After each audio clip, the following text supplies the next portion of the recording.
And welcome to Game Day from the UK, another Miami Heat UK live pre-game streaming show. Here tonight to preview the game against the Toronto Raptors. Let's introduce the cast. You're in a different order tonight. I'll put you in different. Anyway, doesn't matter. Glenn Smith, how are you, sir? Good evening, doing well, thank you. Feels weird to be up in this corner as opposed to somewhere else on the screen. I'm confused. I know. I've put you. I put you in wrong, and now you're leading off the show, mate. So, because I always go round clockwise, so you're going to get the first question. Anyway, Ollie Rahimi, not in the opening slot tonight. How are you, sir? I feel disrespected. I don't respect you, Dan, and I want to leave. It's totally understandable. Totally understandable. Yeah, I've got it all wrong. James Stone, how are you, my man? Yeah, I'm good, thanks. I think I'm actually not in my normal position, so yes. I'm not too insulted tonight. Yep. So yeah, it's been a minute, but glad to be back. Yeah, you're my clean-up guy. You're the one that holds it all together. So yeah, great stuff. Great to have you all on. Great to have you back. I know we've had a few misses recently. Ollie's feeling better now. Glenn's been busy doing all sorts of stuff with his business. So great to have you back. And of course, on the back of a really big and really great win against the Phoenix Suns. Let's start there as we always do. Glenn, starting with you, buddy. Great for the Heat to win as I said, a really important game against a really good team, but winning on defense, there's no better win than that, is there? No, and going into the fourth quarter, I think we were down by 12 as well with a small rotational squad. Big team play. I mean, as you see, Caleb Martin played 37 minutes. That's big from him. Lovely to see on the board. Bam obviously had some incredible moments. Yeah, defense, as per usual, whenever we are solid on the defensive end, it always likes to set up the offensive end. And just an all-round great performance. Again, nice to see fourth quarter Jimmy coming into action with that block and stuff there. It was just great to see. Things we love to see. And Dwayne Dedmon making himself useful. So this is very much it. And to be honest, bloody hell, we might need him tonight. We do need him tonight because we've got no centres. We'll come on to that obviously in a short while. But yeah, great to see, great win, and yeah, brilliant win down the stretch. Butler did it. I mean, that commentary for me, Reed, at the end, blocked by Butler. The Butler wins it on defense. It was a typified Jimmy display, but also not discounting at all, Ollie. Bam Adebayo's 30 points, 14 rebounds. I believe, unless I'm mistaken, unless something happened last night, but he is now fourth league-wise in fourth quarter points. But that was a show to remind everybody what Bam Adebayo, when he's on his game and when he can be as effective as he is, there's not many better in the league than him. Yeah, definitely. And I think, you saw it against Phoenix. He was up against another one of the best centers in the league in DeAndre Ayton. And kind of a similar mold to him. He can facilitate. He's maybe not your old school conventional, just rebound, score in the paint kind of big. So it was really good. And Bam just asserted his dominance from start to finish. That was a brilliant game from Bam. Obviously, we've all spoken about it all year, last year as well. That's what we want to see from him on a consistent basis. And if he can do that, then yeah, he is arguably the best center in the league. Obviously, I'm saying that with a little bit of bias, but he is easily top three. And his performance elevates the rest of the team. And when you've got guys like Jimmy who can do what he did, and props to Caleb and Kyle and Max as well, like it just all fits so well. So Bam is the heart and soul of the team. Jimmy said it before, and when he plays like that, it's just good news for us.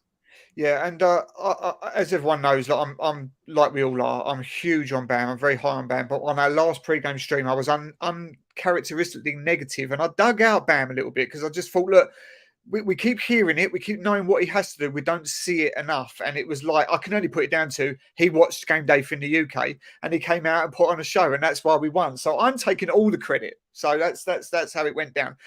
James, another big performance. Glenn has already touched on it a little bit there. Caleb Martin, 5 triples.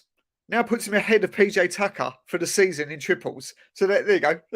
That's something to celebrate. But Caleb and Gabe Vincent especially, those two were a major part of why we won that game. And just to give you some stats here, the Heat against the Suns, they had less rebounds, they had less steals, they had less field goals, they had more turnovers, but the win was down to hitting your 3-pointers, 46% from 3, which was 15 from 33, but also getting to the line Jimmy doing superbly there. We was made 25 trips to the line, shooting at 86%. So Jimmy Butler obviously doing his job there. But just want to highlight what a performance from Caleb Martin and as well Gabe Vincent. Yeah, it was, and it's been our main issue this season is scoring. I don't think we played particularly better against Charlotte on Saturday when we won, and I don't think we played particularly better against Phoenix. The difference was we shot 45% from three, and I think we shot 45% field goal, whereas in previous games we've been shooting 20, 30% in some games, and that's why we've lost. So it seems basic to say it, but if your shots go in, you've got a better chance of winning. And that was the key for us against the Suns, was those threes were going in. Yeah, 5 out of 6 for Caleb, which he did it a few weeks back where I think he only missed one shot all night and got, I can't remember how many points he got, but near on 20 points when Jimmy Butler called him out for him that, it was, Caleb for president or whatever the saying was. But it's hitting your shots, Caleb, we've missed a lot of open shots in the games this season. And that's what we did well against Phoenix. We hit those open shots most of the time. Yeah, and it is, as you say, it sounds simplistic, but it is so true. It was the same with the Charlotte win when Max Strus was nailing every free. If your 3-point percentage is on par with what it should be, this team usually wins games. I think it might have been John Jablonka that put out something like the Heat was shooting like 20% in the fourth quarter from three so far this season. That ain't going to do it, and that's why we maybe struggled. So to make big time shots. More often than not, this team will get it over the line. Let's come on to the Raptors game, and I've got my Raptors. Two Raptors legends I've got up today. We've got obviously Cole, but Dragic, absolute Raptor legend. Everyone loves him over there. I think not. So I thought I'd just piss everyone off by putting all the Raptors fans up there by putting Dragic up. Anyway, on to today's game. We are 1-1 for the season. On to one side. So already our third trip. Glenn. It sounds huge, but no Bam tonight. We already know Yurtseven. We know this. Deadman is questionable. No Haslam either. This could literally be Caleb or Jimmy at the 5. Maybe Jovic.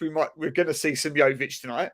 But we have one recognisable centre playing tonight, and even he is questionable. And the concerning thing is, the drop-off in production when Bam is not playing to when he is playing is huge, and that's going to be a tricky task tonight. It's the smallest of small ball lineups we could possibly go tonight, I think. On the bright side, I remember seeing, I can't quite name who, but I think the Raptors are quite weak tonight as well.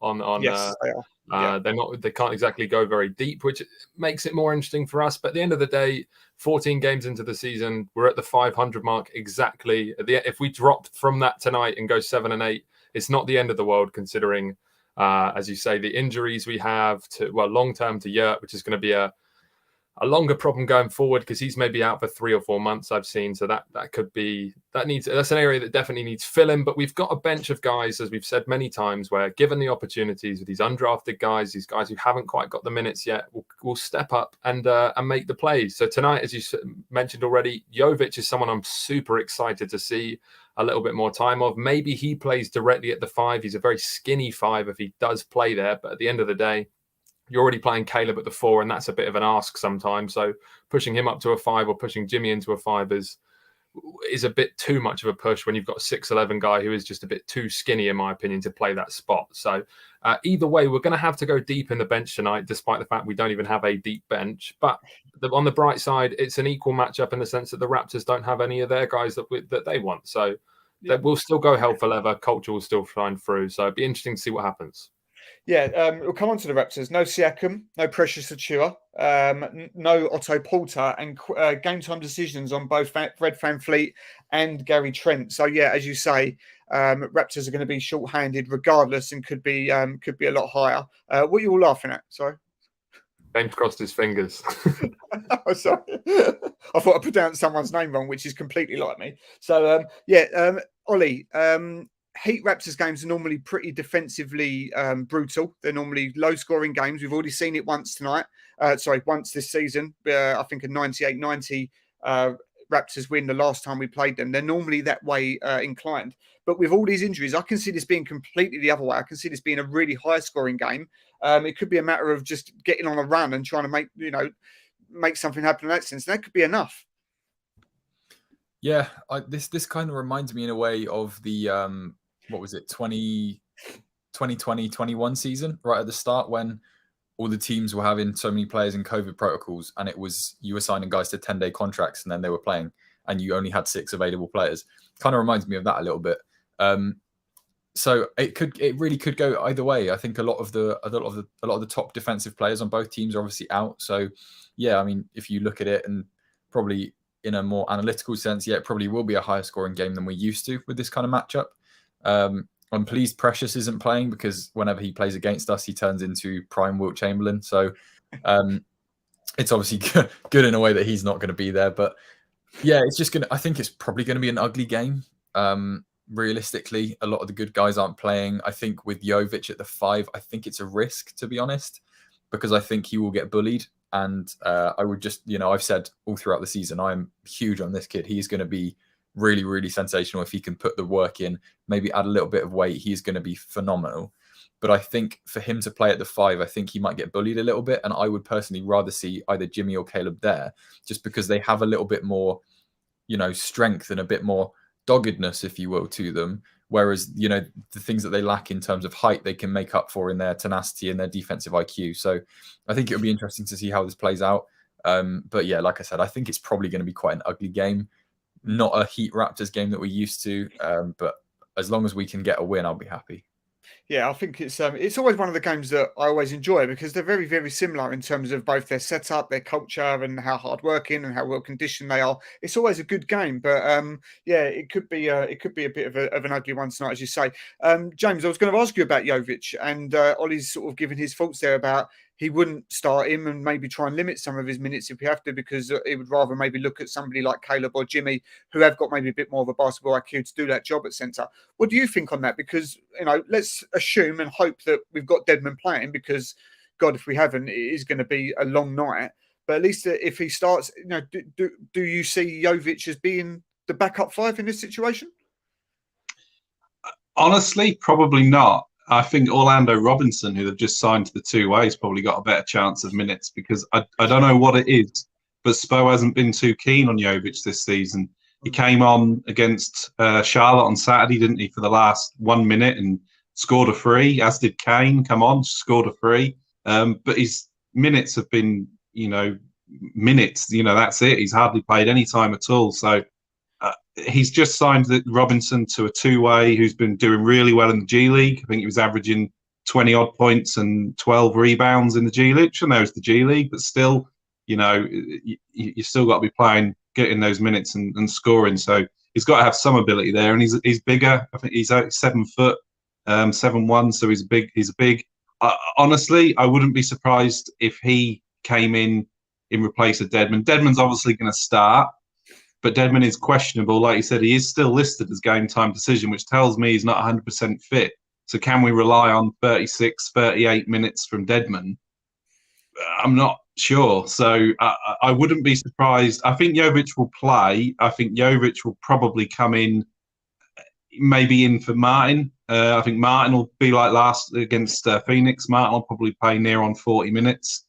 He's got the athleticism to do it, so he could go past 40 minutes if he needed to.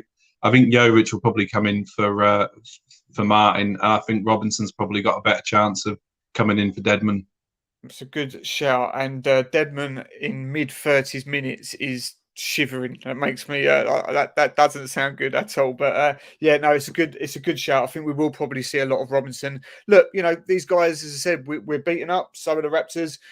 We're going to need we're going to need big minutes again from people like Caleb Martin, Max Strus, Gabe Vincent. They're all going to play a lot. It's going to be heavy duty minutes for them. It's the start of a 4-game road trip for the Heat, and it's 8 of the next 10 that go on the road for Miami. So a difficult stretch. And with the Heat 7-7, the Raptors are only 8-7, so not much between it. But this is an important time now, so it's going to be difficult. We're going to need to get some wins out of this stretch, because with the seedings being so cluttered at the moment and everyone beating everyone, you don't want to start dropping too far too quickly, because those games are going to be difficult to catch up again. So yeah, an important one. It could all start with tonight. Look, I haven't done a ton of prep tonight, guys. been talking to Jeremy Taché on the pod. It's been a double header for me tonight. So we will go around with some predictions, quite a quick show tonight. But Glenn, kick us off. The Raptors at home, very good in the Scotiabank Arena. The spread is minus 1.5 for the Raptors. So they're just favourites. What do you think, mate? Well, speaking of them being called the Scotiabank Arena, are we the blank arena now? Are we the nothing arena? Have we found anyone to fill in? Or my favourite ones, apart from the obvious ones like the Heat House and the Culture Centre, the Pepas Palace, I thought was absolutely spot on, and it has to be called that. So I saw there was also a certain adult site that was primed to try and be the, but something tells me that won't be allowed even in America. But still. I think we're in for a low-scoring game tonight, a bit chippy. Whether Dedmond will last the full 30 minutes or 48 minutes or however long he plays is foul-related. But I can see it being in the low 80s or something like that. Very scrappy game. Lots of missed shots, if I'm honest. I can see it being a real grind. I can't really call this one either way, but I'm going to give it 5 points either way. Whether the Raptors win or the Heat win, obviously I'd prefer the Heat to win. I can see it being chippy and within about 5. Okay, so Chippy wins. Somebody's going to win within 5 points, but we don't know who. Very uncommittal from Glenn, but I love it. Ollie, what are you thinking, mate? Well, I hate to jump on the back of Glenn's point, but I was thinking pretty much the same thing. It's going to be ugly, like I said earlier. I can't really call a winner. I think if Dedmond plays great, he's going to get 15 minutes tops before he fouls out anyway. But I mean, I don't know. I think Glenn's probably right. It's probably going to be close within 5. It could go either way. Obviously, there's only one team that I want to win, but whether that's going to happen or not, I don't know. It's just going to be ugly. It's going to be like a COVID game, so we'll just have to wait and see, I guess. I love the fact that when we do these predictions, and we're so Heat biased, we always, whatever happens, we say the Heat. And to the fact that we don't think the Heat are going to win tonight, we've still not committed to a Raptors win. We've just gone, it'll be tight and it could go either way. James, send us the right way, man. I mean, you always say Heat by 20. What's it going to be? Well, it's going to be Heat by 20. That's the easy result. The guys are right. It's going to be scrappy. Toronto are very similar to us. They have the culture. They play very similar. They're defensive-minded. They can break teams down, and they've got a bench who can come in and replace players and play with the same mentality. So I don't think this will be much different to the previous games where we've both been fully fit. I think it will still be low scoring. Someone like Thaddeus Young is going to end up having, a career game and score 30 points probably or something like that. But I think Heat can still nick it. I think Heat will win. I'm always going to predict Heat will win. But statistically, it's going to have to be by 1 because every game we're winning is based on the final play. So I'm going to say Heat by 1. That's a really good point, and something we haven't highlighted at all on the show is the Heat. Again, 5 games is it now? Or might even be 6 games on the trot. It's come down to the last possession. The Heat have a winning record during that stretch as well, so let's remember that. I agree. I think it's going to be it's not going to be a pretty one. It's not going to be great. A scrappy game. I'm going to go by, same. Heat by 1 in triple overtime with Caleb Martin winning, after lodging 54 minutes or something like that. It's going to be something stupid. Let's hope not, because I've got to get up for work tomorrow. But we'll just about edge it to the Heat. So that's how we're branded. Let's do it that way. So 12:30 tip tonight, guys. Follow us at the Miami Heat UK for in-game comms. Check out the latest episode of Heating Up the UK that's just gone live with Jeremy Taché. Brilliant episode with Jeremy, and we will be back on the next one, which is against the Wizards, but I don't know when because I never look it up. Until it is, you'll know when it is. You'll be located. You'll be notified. We'll be back then. Take it easy, guys, and enjoy the game. Let's go Heat.